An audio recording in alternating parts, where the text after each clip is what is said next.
Okay, Bismillah Rahman Rahim. Today's program is as much about universities and colleges as it is about students and their career planning. When we talk about career planning, we are talking about a number of stakeholders, and I hope to involve all the stakeholders in today's discussion. In 1967, President Lyndon Johnson was a and the assistant told him that he would be leaving the administration and he would be accepting the fellowship in a university. The president was quite taken aback and he asked, which university? He was told it was Wesleyan University. And the person asking for the leave was Mr. Richard Goodwin. And he said to the president that he would prefer an academic career at Wesleyan University to any job in the administration.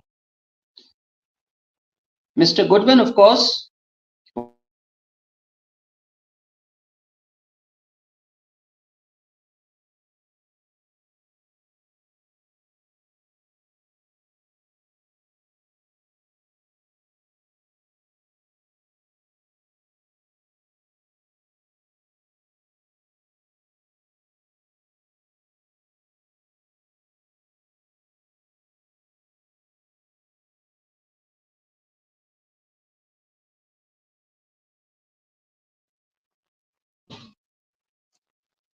so Mr. Goodwin, of course, was a fellow at Wesleyan, and he was also the husband of um, uh, uh, Kearns Goodwin, who is one of the greatest historians in America right now. So, to discuss Wesleyan University and careers and career planning and career decision making, I have a very accomplished person from the academia, Dr. Castonguay. Welcome to the program, Doctor.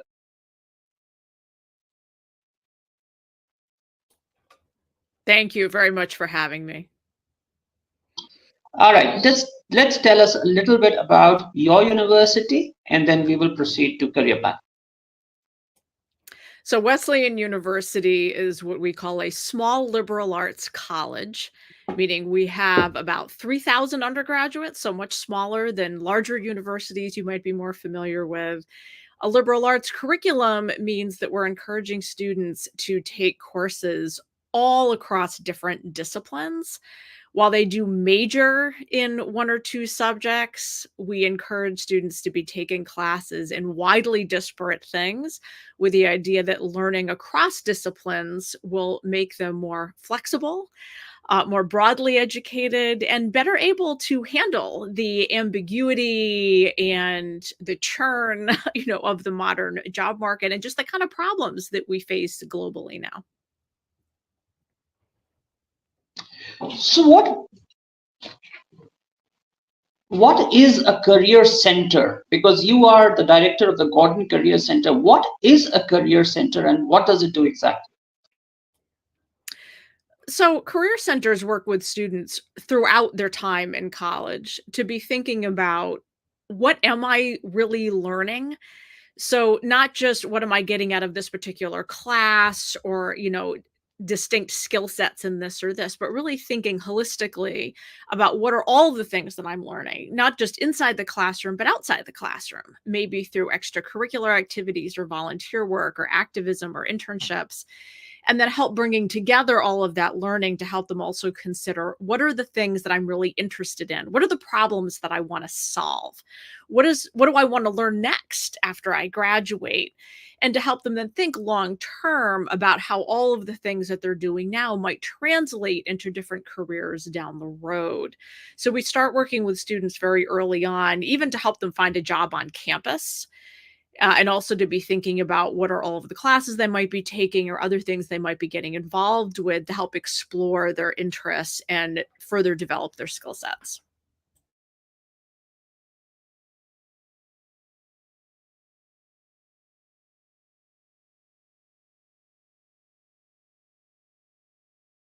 How important is it for universities and colleges, not just a liberal arts college, but any college, to have a proper career center for its students? And when exactly should career planning start in today's, such a fluid, employment landscape?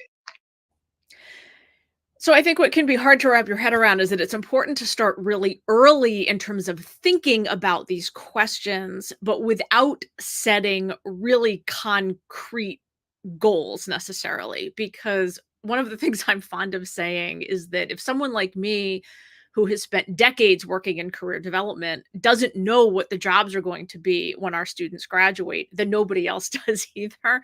It's just we're dealing with a point in history where there's a shifting landscape even among professional jobs. So students need to be able to constantly be thinking about what is happening now and what am I learning and how can I be adding value on the job market without necessarily thinking in terms of a 5-year plan or a 10-year plan.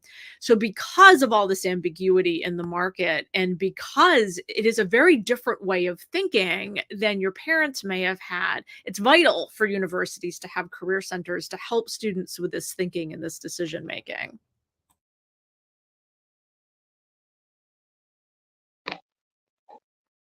Is it fair to say that career planning is a young field because in the past careers were basically cut out for people? I think it depends on the part of the world that you're in.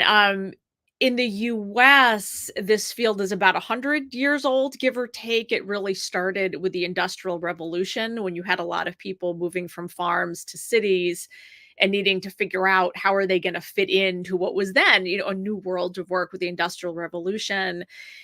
And there was also a lot of focus on this type of activity during the World War I, World War II, when the government was trying to figure out how to take new soldiers and put them into different roles in, the army or the navy or whatever, so that by the time you got to the, post World War II era, having career centers at universities was a fairly normal thing. I do see, talking with colleagues in other parts of the world, that it is not as developed, and that it's something that's a newer idea and newer things that are getting put into place. But I'm seeing just in recent years a lot of traction and a lot of activity in that area as well.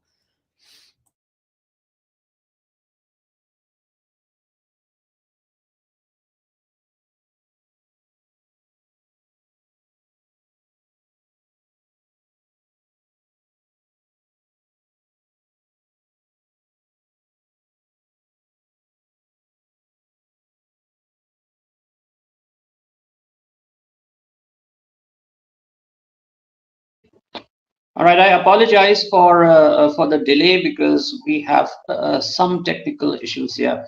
All right, thank you very much for that. And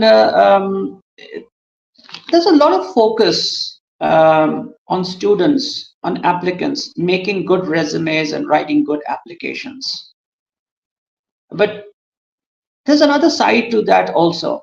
The human resource manager must be able to read the resume properly also in order to bring about a good synthesis or a good match between the job and the applicant.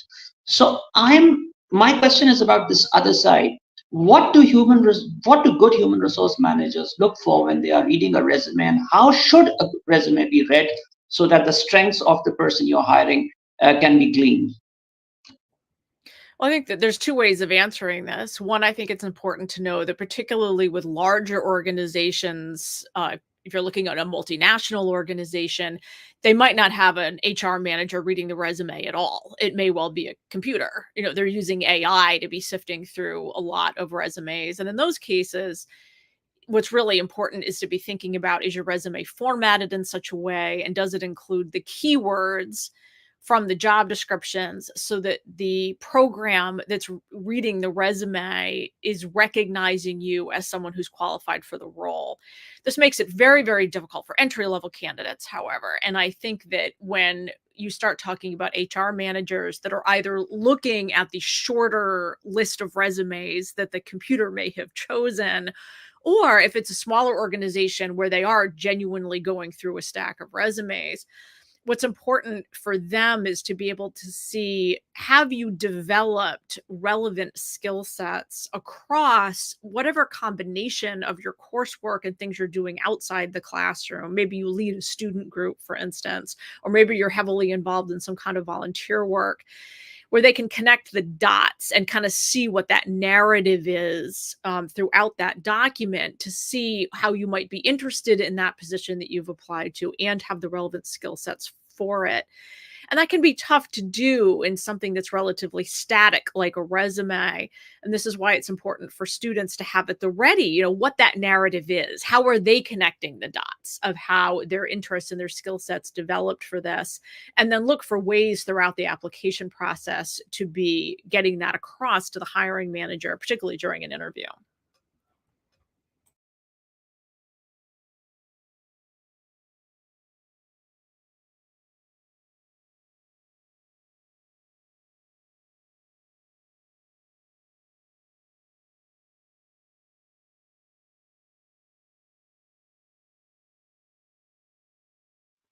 Sorry, my next question will be about the thing that you said about connecting the dots.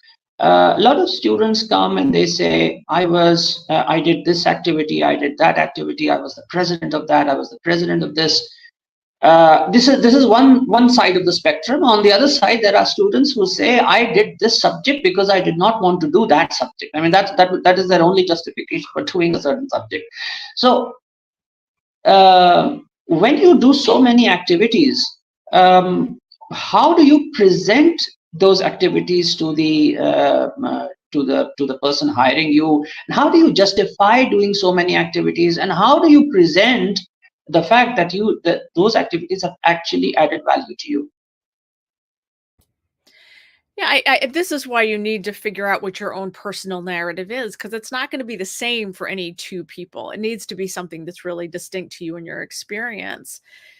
And I think what you don't want to do is talk about sort of the negative side. So, in other words, I did this because I didn't want to do that.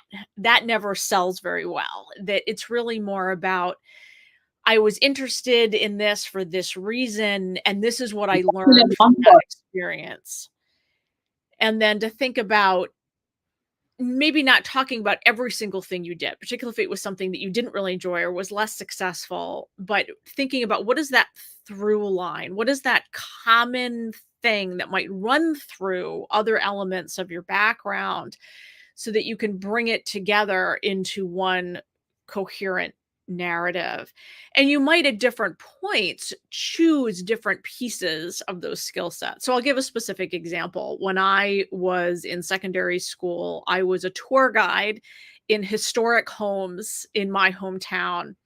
And at the time, I saw that as important because I was very interested in studying the history of art in college.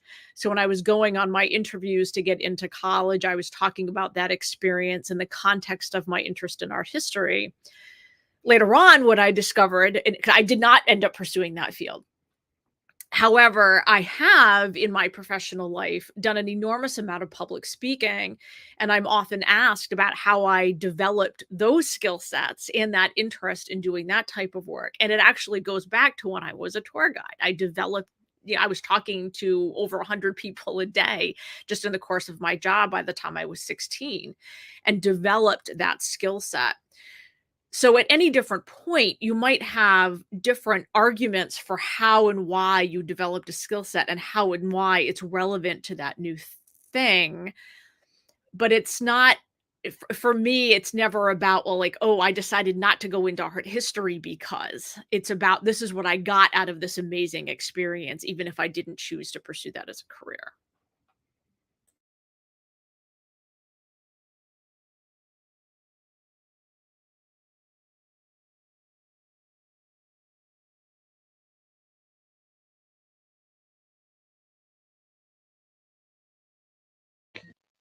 And I think that's a very important thing that you pointed out. The personal narrative. The narrative is very important whenever you are writing an application, whenever you are selling yourself. The person you are must come across. The skill sets that you bring must come across. And a very important thing, the values that you are espousing, or the values that you acquired through some work that you did, whatever, those should come across properly. So yes, thank you very much for this question. Next, I was reading somewhere that education in the United States has become 565% more expensive than it was in 1986. So that puts a lot of challenge for the parents, whether they are in Pakistan or in the United States. They have to plan. So when should parents start planning for the finance of the college education? My daughter is starting secondary school this year. We started saving for college as soon as she was born. That is just the practical reality of how expensive higher education is in the US. Um, yeah, it's something that requires an enormous amount of financial planning and something that has to start very, very early. And there's not a lot of ways around that.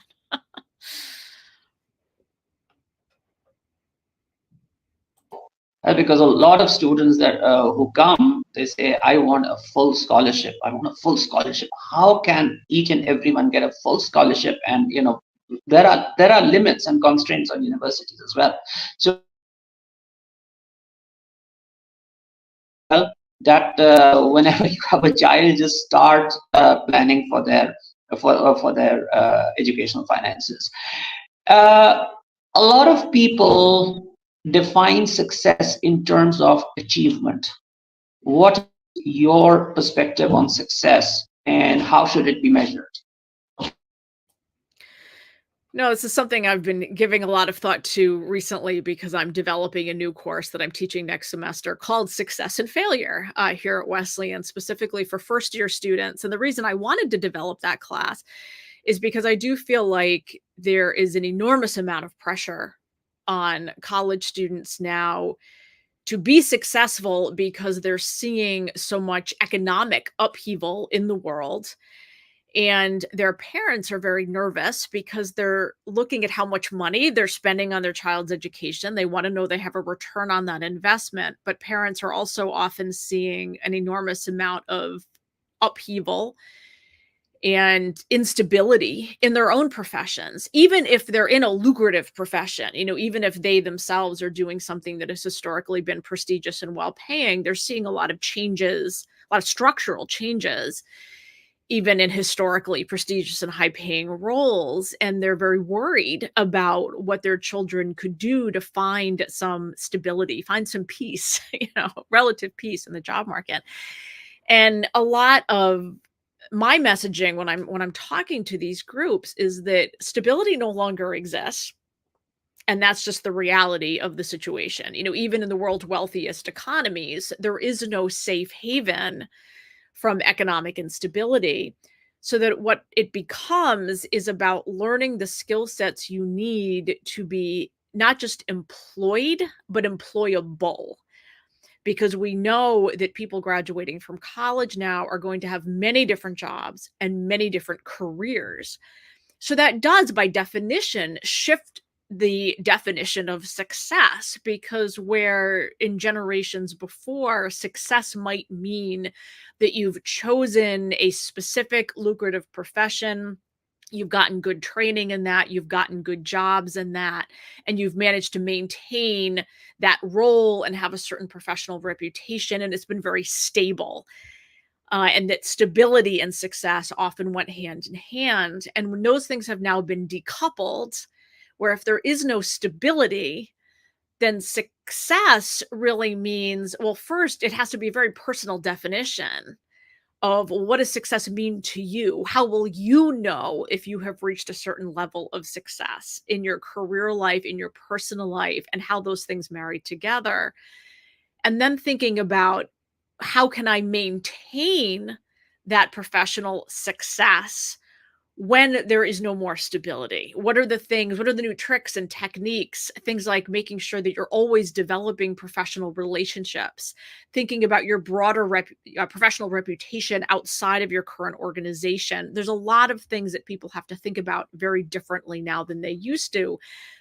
And ultimately, that can be somewhat freeing for individuals because they can shed what might be definitions of success that never really fit them well in the first place. But it can also be really scary because it means a lot of different things to a lot of different people, and it's much trickier to navigate.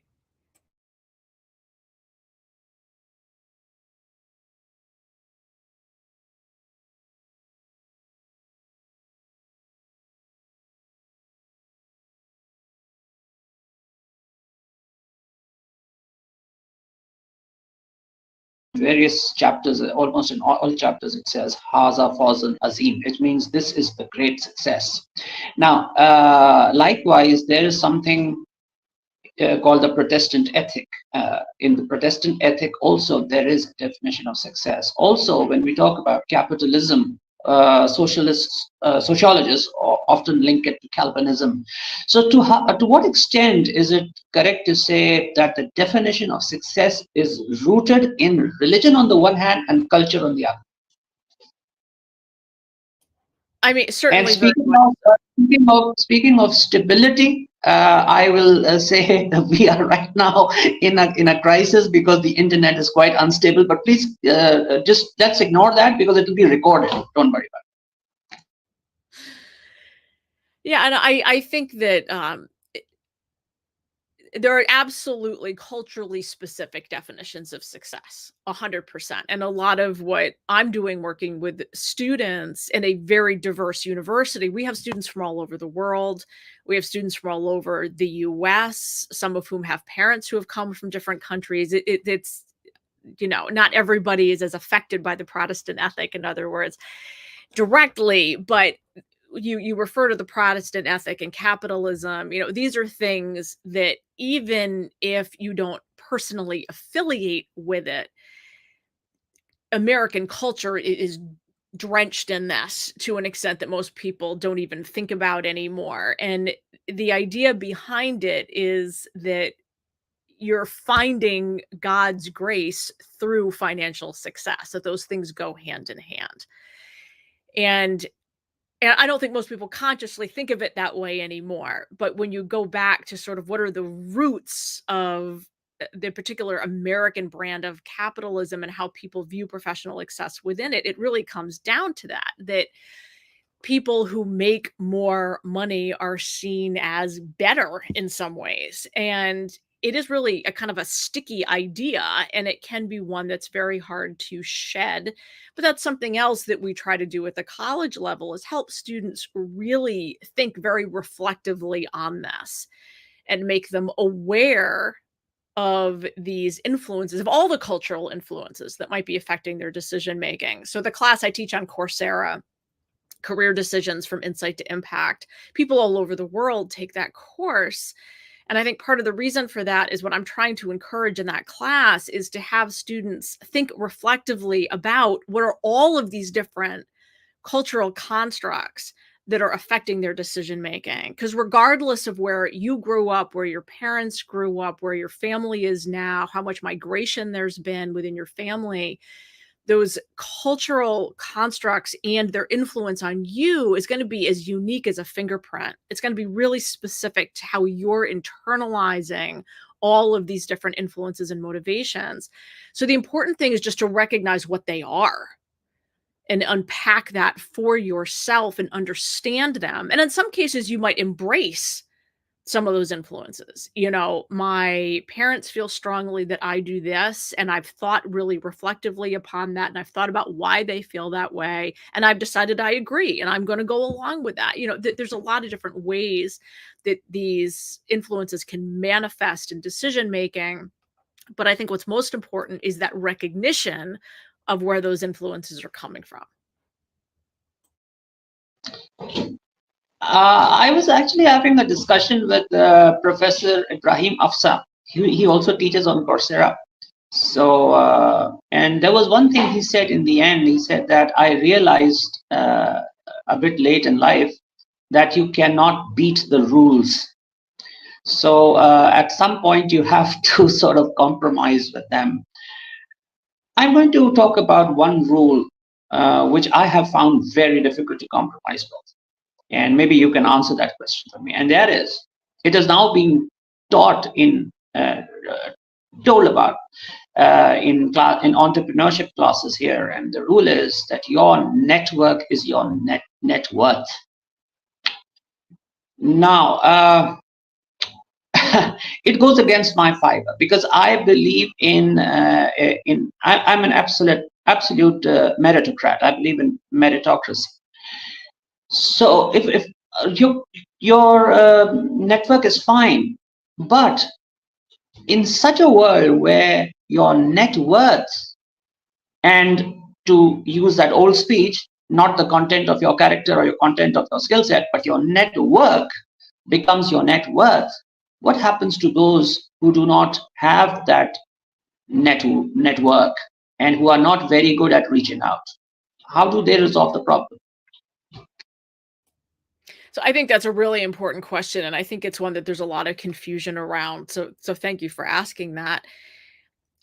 I think when people hear that your network is really important, they can assume that what that means is that it's important to have a lot of family connections, and that it's important to, be able to call upon someone to grant them favors, and that goes against the idea of a meritocracy.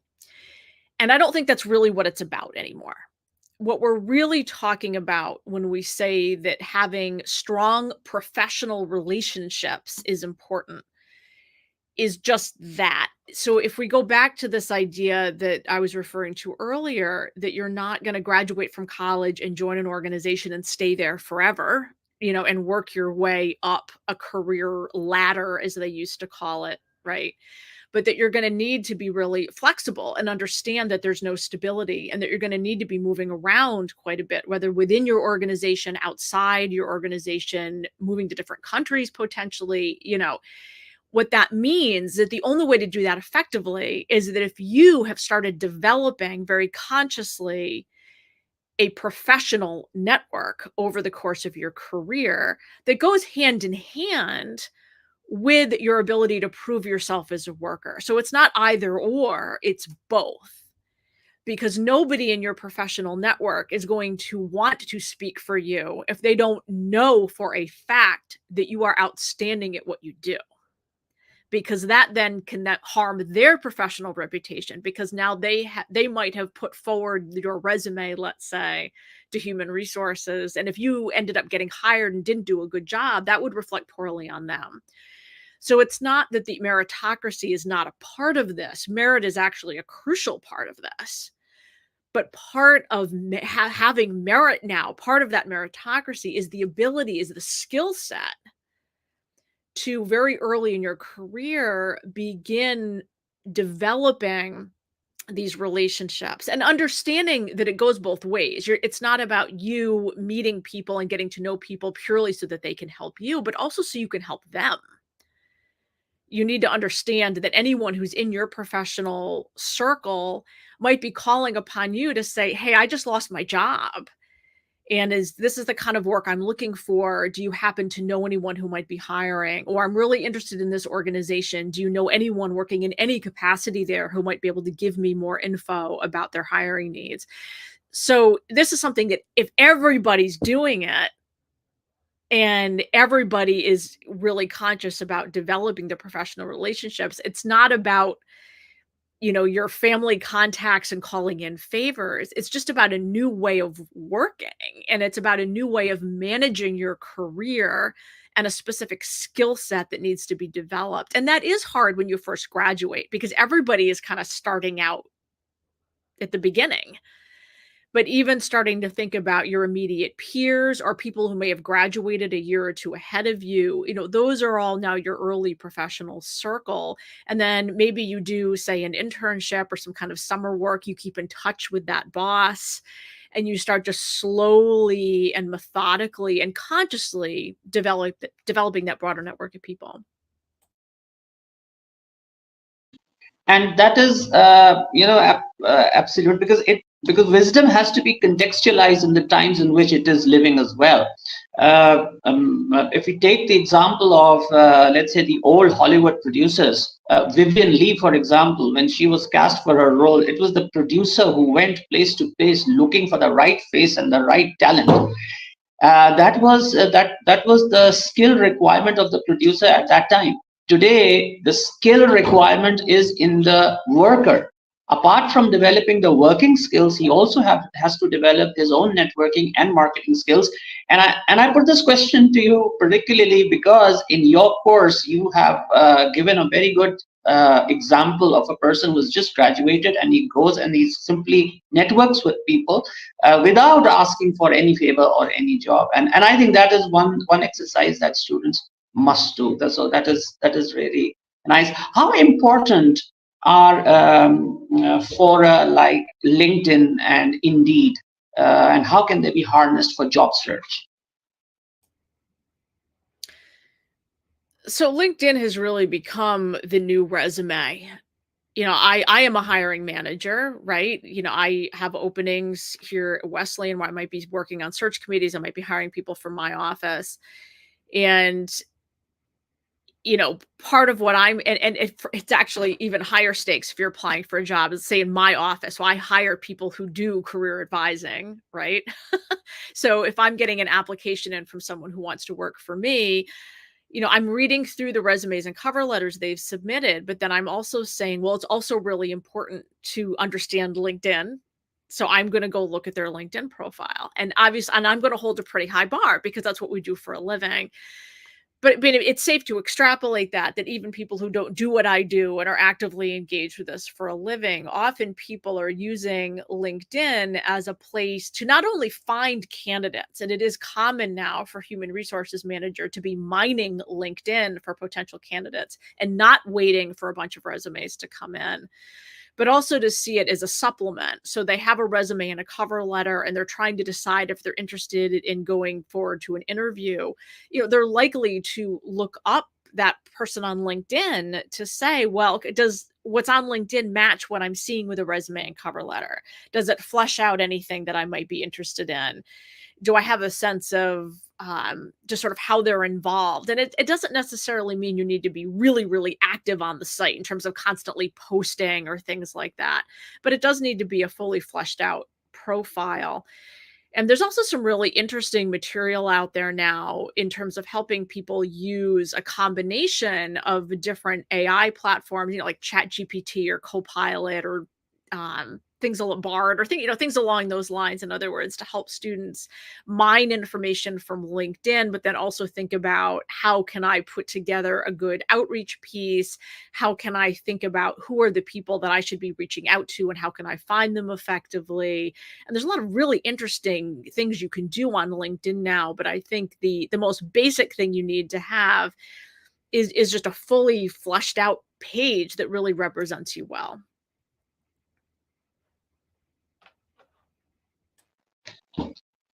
Uh, so a workplace is basically a social organization at the end of the day.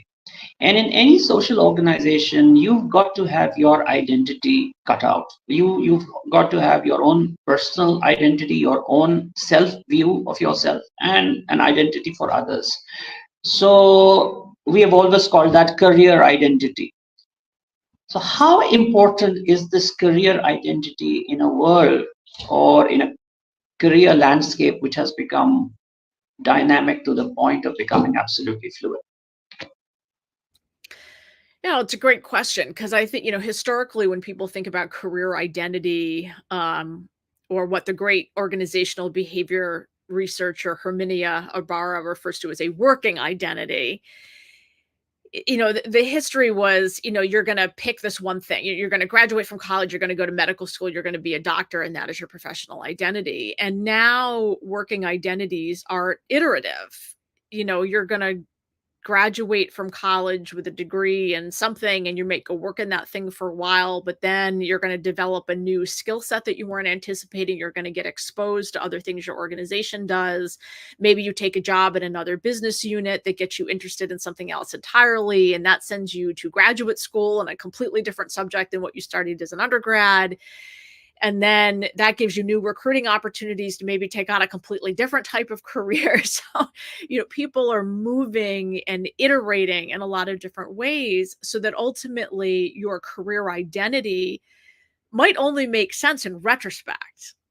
If you go, I did this for a podcast a few years ago where, you interview really successful people. Often their careers only make sense in reverse, in terms of trying to see like what is that through line that got them from point A to point B to point C, because you would never be able to anticipate from the beginning how you might have made those changes. So I think being open to that flexibility and that understanding that that career identity, that working identity is going to be constantly in flux, while also understanding that the longer you're out and the more you're getting strong interests in particular fields, the more it's going to be important to be cultivating a professional reputation, meaning an identity that others recognize and can see and appreciate and speak to, which goes to that piece of developing your professional network as well.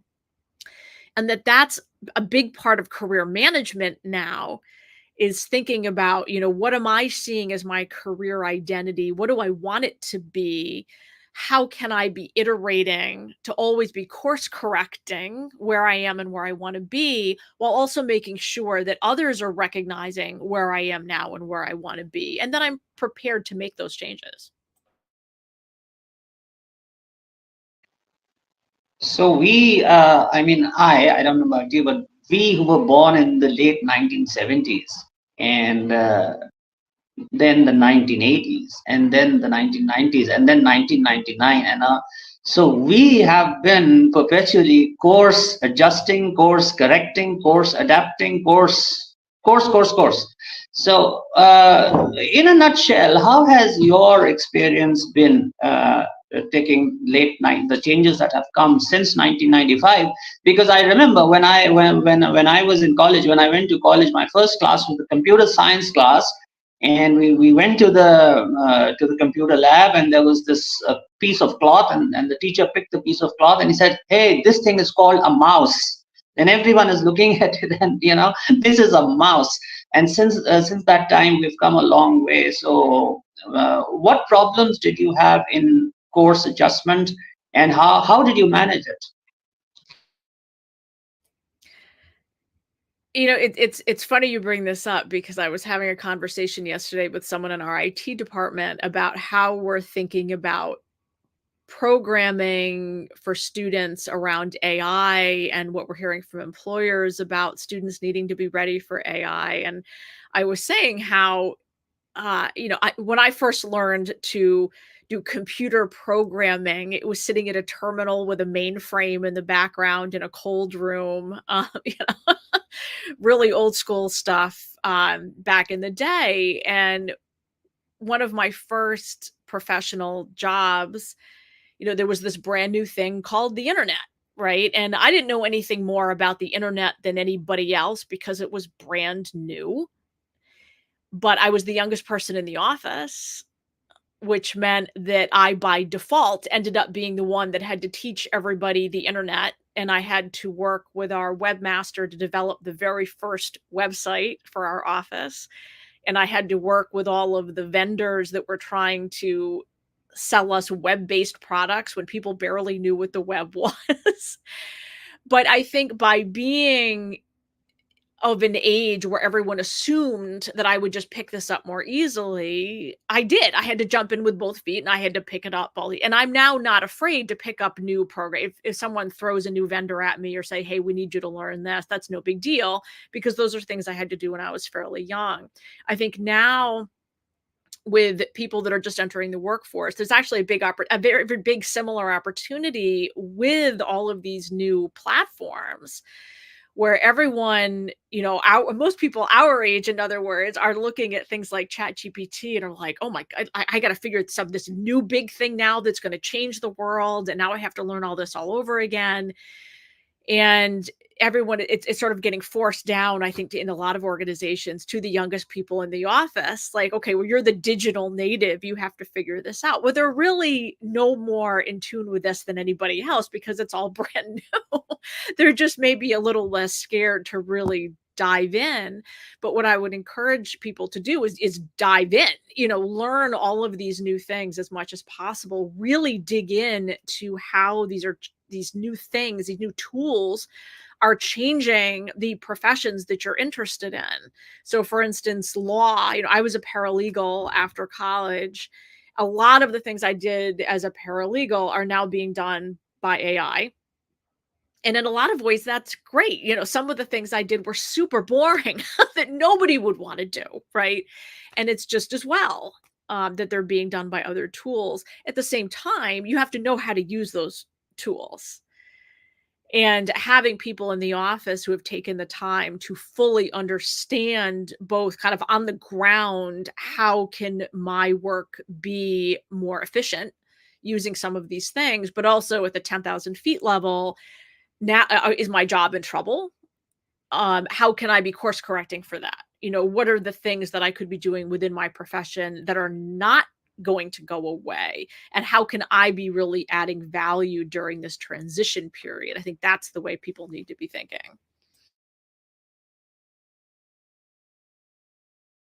And it was when we talk about that journey, the internet, when it came, when President Clinton became president, there were 30 sites on the World Wide Web.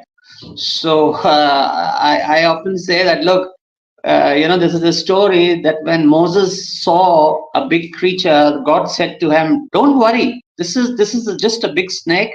You hold it; it will become a mast. It will become a stick. Don't worry about it." And then he held it, it became a mast. And after that, when the magicians threw all those snakes at him, he didn't worry, because he said, I've seen that basic python and that basic snake, so I'm not scared of these small snakes. And I think those small snakes today are those software that, or those apps that keep appearing on a daily basis, and we just have to deal with them, because somehow we dealt with the advent of the internet at that point in time. So let's go to the next question, which is what experiences, what activities, what skills we have spoken about, but what kind of experiences should students garner to be ready for the job market? If you can, just speak in a nutshell. I mean, if you look at surveys that get done of the CEOs of the largest companies, hiring managers at big global organizations, and what are you really looking for in candidates? What it often comes down to is what we historically think of as soft skills, though that's really a terrible term. But the idea is that it's not necessarily very technical skills, because in the eyes of a lot of employers, it's much easier to teach a technical skill, coding in Python or something, right, than it is to teach things like leadership or communication skills. Can you effectively communicate complicated ideas to a layperson? Can you effectively communicate your opinions to your coworkers? Can you effectively communicate in a lot of different media? Can you collaborate with others? And I think those two things go hand in hand. Like, are you not only communicating well, but can you work well with either your immediate teammates or with your customers or with your clients, with your students, depending on what industry you're working in, your patients, right? Whoever it is, you need to be able to collaborate with others for effective results, particularly in a world where everyone is hyper specialized. You need to be able to collaborate with other specialists to actually get things done. So collaboration, communication, digital literacy is also incredibly important. And I think a lot of people confuse that with, I have to major in computer science, if I want stability in the job market. That's not at all the case. But you do need to have a certain amount of facility with doing all kinds of things that might be adjacent to computer science. So do you need to go heavy into theory of computer science? Do you need to literally know how to code? No. But if somebody says, like, we need you to learn this new software platform that we've just adopted, and you need to learn it really quickly because we need to have everybody on board, or you're switching jobs and you discover that that platform that your office ran on in one job is completely different from the one you have to do in a new job. I'm in an office environment now where our university has just moved to a completely new system to do all of its financial and human resources management. So we've all had to learn, on a dime, how to do all of our processes completely differently. And for some, that is very, very difficult. And for others, it's not so difficult because if you're not fearing that process and you've worked in a lot of different organizations where you've had to onboard with a lot of different platforms, or for instance, if I'm looking at new vendors for my office, these are all tech vendors, that I might be able to then pass on to students for different things. I need to be able to get into the weeds with that vendor to understand what they're offering, how they operate, how they make their money. And then if we're looking at things like, well, then the world changes again. Like, we had to learn the internet, we have to learn Chat GPT and all of its cousins, right? Being able to have no fear and jump in and just say, okay, I'm going to take some time. I'll do some online training. I'm willing to get my hands dirty learning this. Digital literacy is incredibly important. I think another one, I could talk all day on this, but I want to add one more before we move on. And that's really like a socio-cultural literacy. So in other words, being able to work with people who are completely different from you, people who have different cultural backgrounds, nationalities, religious backgrounds, who might be different educations, because you have to recognize that in today's work environment, you're going to be working with people who are very, very different from yourself, and learning how to navigate those relationships is incredibly important.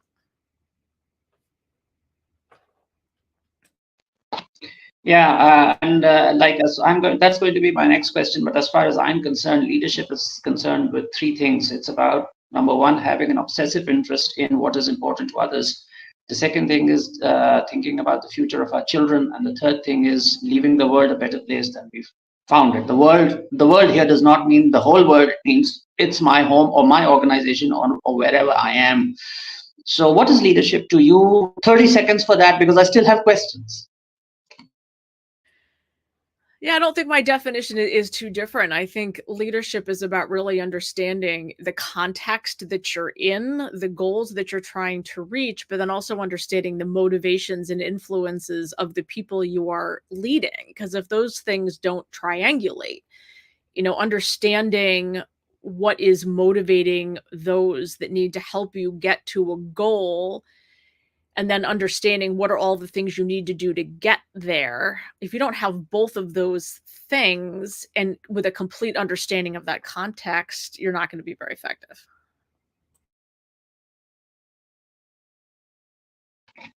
Thank you. And what is the difference between a midlife crisis and a quarter life crisis? And why are so many people facing the quarter life crisis these days? Another 30 seconds for this.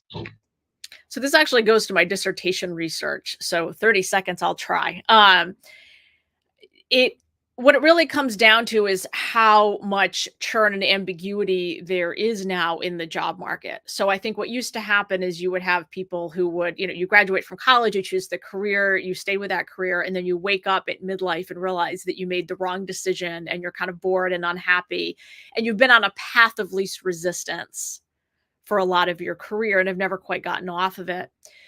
Now that young people know, they're graduating from college often realizing that they're going to have to course correct many, many, many times, and realizing how difficult that's going to be. The quarter life crisis then comes down to that realization of, I need to be developing a really specific set of skill sets to be able to understand and take my temperature, be really self-reflective about what do I want out of life, how can I get it without a clear rule book that might have existed before, while also not getting on accidentally a path of least resistance, where I'm still going to end up at midlife unhappy as well. Because we do still see that if people don't take the time to do that work of asking those questions. And so does having a career script help in avoiding these two crises? And if it does, then how do we justify having one in a very dynamic environment? We're back to that problem.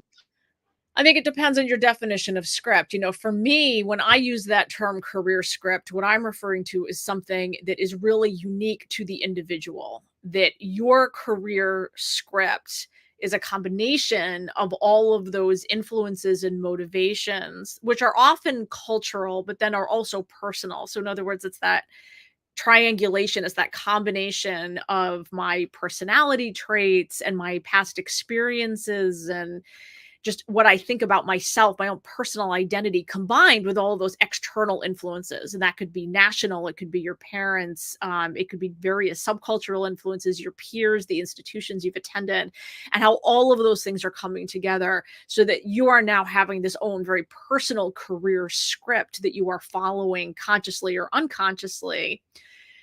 And what I'm often trying to get people to do is shift from the unconscious to the conscious. And like if you understand how all of that is coming together for you, that will help you navigate.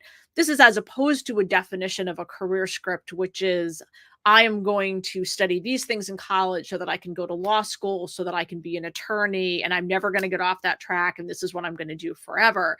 That's the kind of thing that can be a bit poisonous now because it's becoming less and less likely that people are going to be able to follow that very narrow track.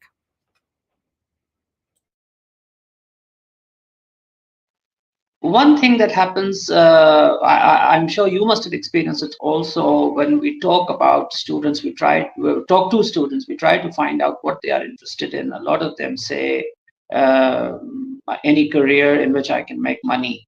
And to me, that is very sad, So Jacob Needleman wrote this book, which I read when I was in college. It was called Money and the Meaning of Life. And in that he says, money can buy everything. The only thing it cannot buy is meaning. So if one's career gives meaning to one's professional life, where does money stand in the entire arena of career planning? Well, I think one thing to recognize is that these things aren't mutually exclusive. I think that a lot of undergraduates, when they start thinking about this, they feel like they have to make a decision of, do I focus on making money or do I focus on something that is going to provide meaning and purpose for my life? And that those two things are mutually exclusive, that there is no overlap between them. And I have not found that to be the case, that there are ways of making money and having a certain level of financial success while still finding meaning and purpose in one's work. And that the magic is in finding the where those two things come together. And that might be different at different points in your life. So, we were talking earlier about how expensive education is in the US. It's very common for students that go to the most expensive schools in our country to then go into the highest paying areas, in part because they might have loans they need to pay off, or they might just feel, well, if my parents actually spent all that hundreds of thousands of dollars, then I owe it to them to be going into something that will help kind of pay that back, in a sense, if not literally, then figuratively. But I also find that if people are genuinely unhappy doing something that's lucrative, they're not going to do it for very long. They're going to figure out, what are the things that make me happy or unhappy about this work, and how can I course correct so that I can find meaning and purpose while still making enough money that I can afford to have the life that I want to live. So I want to be able to raise a family. I want to be able to afford a house. I want to be able to send my own kids to school. So it's not about basically saying I can never find meaning if I don't agree to a life of poverty. That's simply not true. We see many, many people who they might not be, the wealthiest of their graduate. If they go back for a reunion of their college or something, or the university, they might not be the wealthiest of their classmates, but they've done just fine. They were able to support their family. They were able to send their own kids to school while still finding meaning and purpose in their work. But what that meaning is and finding that purpose is so individual and is so specific that it does require a lot of self-reflection and a lot of asking yourself really hard questions about where you're finding that and where you're not. And where you're not, course correcting as quickly as possible. When I talked earlier about falling on the path of least resistance, and this was a big theme in my doctoral dissertation, is, people who start on that thing that seems somewhat lucrative and they never stop to ask themselves those questions. They're the ones who have the midlife crisis, because they're getting, 15, 20 years into their career. They're now making they're making enough money that they feel like it's going to be difficult to course correct, but they also have no idea what they want to do because they've never really asked themselves the hard questions. If you're always asking yourselves the hard questions, it is perfectly possible to make money and do well and serve your community and find purpose all at the same time. Okay, I'm not a journalist. I'm a teacher. I don't want to tie anyone into knots, but I feel that personal course correction and institutional course correction. I mean, this is an area of research. I mean, this is not something in which I'm opining, but I'm just talking from my own experience. There are educational institutions that were set up in my country and in Africa. That was set up because the economies were not very vibrant, and people knew that they could eat out of their education. And that is what prompted Nelson Mandela to say that nations that eat out of their education are positioning themselves for disaster. So, I mean, I've been in education throughout my life. And I know people who were in transportation, who were in entertainment, who came into education, who became entrepreneurs because they were interested just in making money. That was their value. They did not have any initial commitment to community. The commitment was only to making money. And then they hire people to work for them who have a genuine interest in making a difference by educating people. Is that what should I call it? Is that difference in values the reason for the toxic work environments that we are seeing in the world? And a lot of people from all over the world complain about toxic work environments. Why do they happen? Is there a non-alignment of values between the employer and the employee?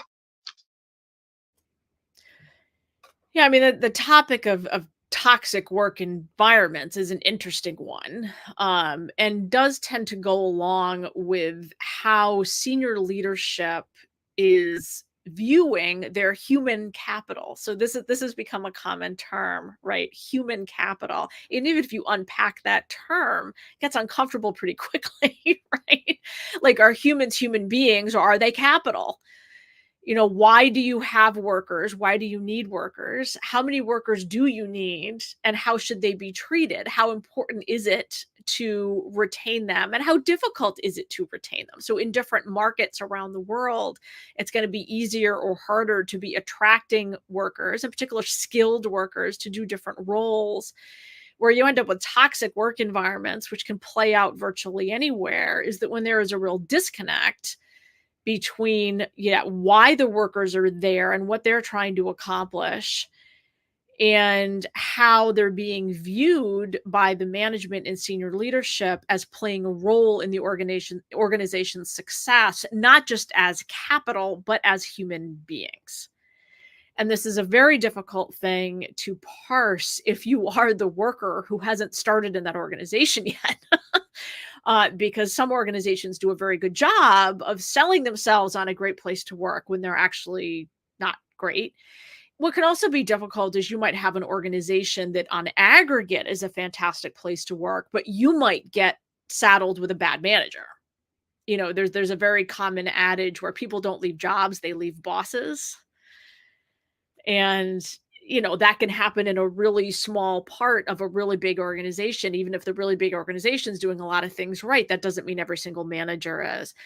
So when I'm working with students, it really comes down to really asking a lot of hard questions during the interviews. Like, they're not just interviewing you, you're interviewing them to get a sense of what this environment is like, and also trying to have the opportunity to talk to people who would be your peers or who recently left the job that you might be taking and get a sense of how do other people that might be kind of in your same age and stage and career level view that organization.